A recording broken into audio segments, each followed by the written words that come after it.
The old steel chest looked like nothing more than forgotten scrap. Its lid had been welded shut years ago.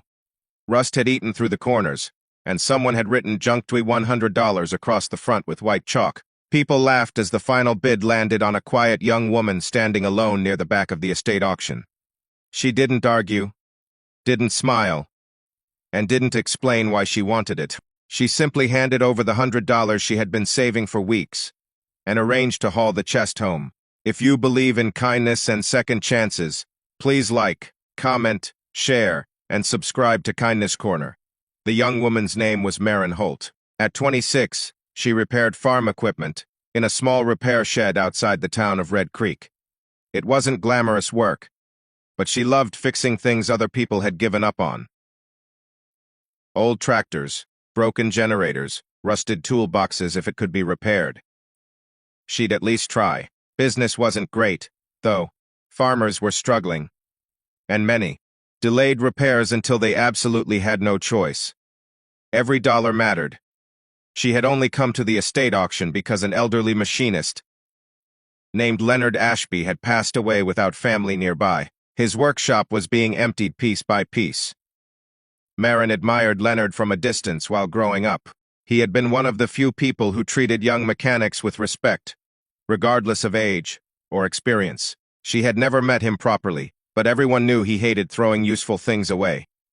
When the welded chest rolled onto the auction platform, the auctioneer shrugged. "Nobody's opened it in decades," he said.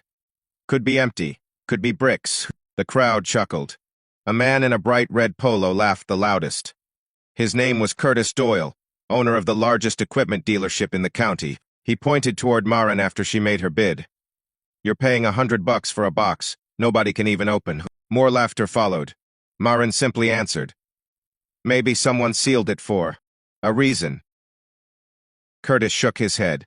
"Or maybe because it wasn't worth opening." That was the end of the conversation. By sunset, the chest sat in the back of Monine's old pickup. It barely fit through the workshop door, and moving it inside left fresh scratches across the concrete floor. She made herself a simple dinner of canned soup, then stared at the heavy weld running around the lid.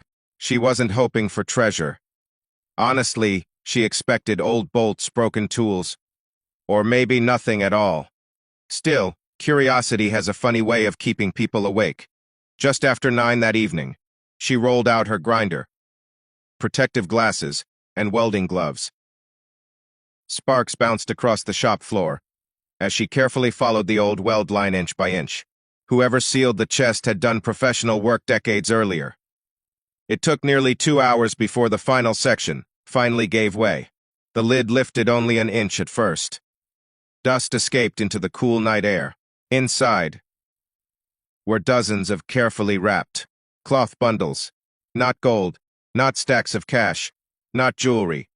Maren slowly unwrapped the first bundle.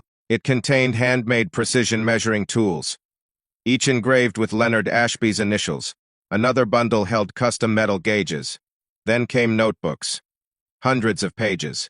Every notebook contained detailed drawings, repair techniques, homemade machine designs, and handwritten notes explaining tricks Leonard had learned over 50 years of working with worn-out farm equipment. Some pages included sketches of parts no company manufactured anymore, but could still be built by hand. At the very bottom rested a sealed envelope.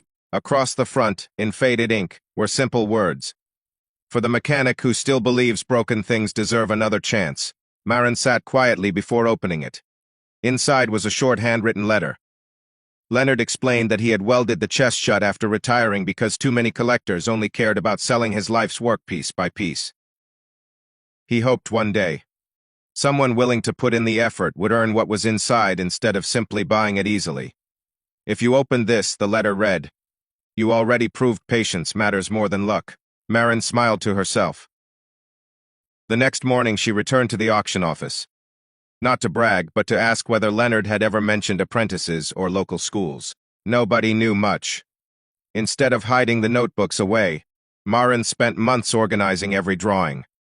She rebuilt forgotten repair methods and started teaching free Saturday workshops for teenagers interested in mechanical work. Farmers began bringing impossible repairs because she now knew techniques almost nobody else remembered. One afternoon, Curtis stopped by with an old grain drill. Everyone else had declared beyond saving. He stood awkwardly beside the shop door. I guess I laughed too soon. Maren simply nodded. We all miss things when we judge too quickly. She repaired the machine anyway and charged him less than expected. Word slowly spread not about hidden treasure, but about a mechanic who shared knowledge instead of keeping it locked away. Years later, people still talked about the rusty welded chest, but not because of what it contained. They remembered what Maren chose to do with it. Comment: kindness still exists, if you believe even one good act can change someone's life. If this story touched your heart, please leave a like and share it with someone who still believes kindness matters. Sometimes the greatest things hidden inside old boxes aren't valuable because they make us rich. They're valuable because they remind us that wisdom, patience, and generosity only grow stronger when they're shared with others.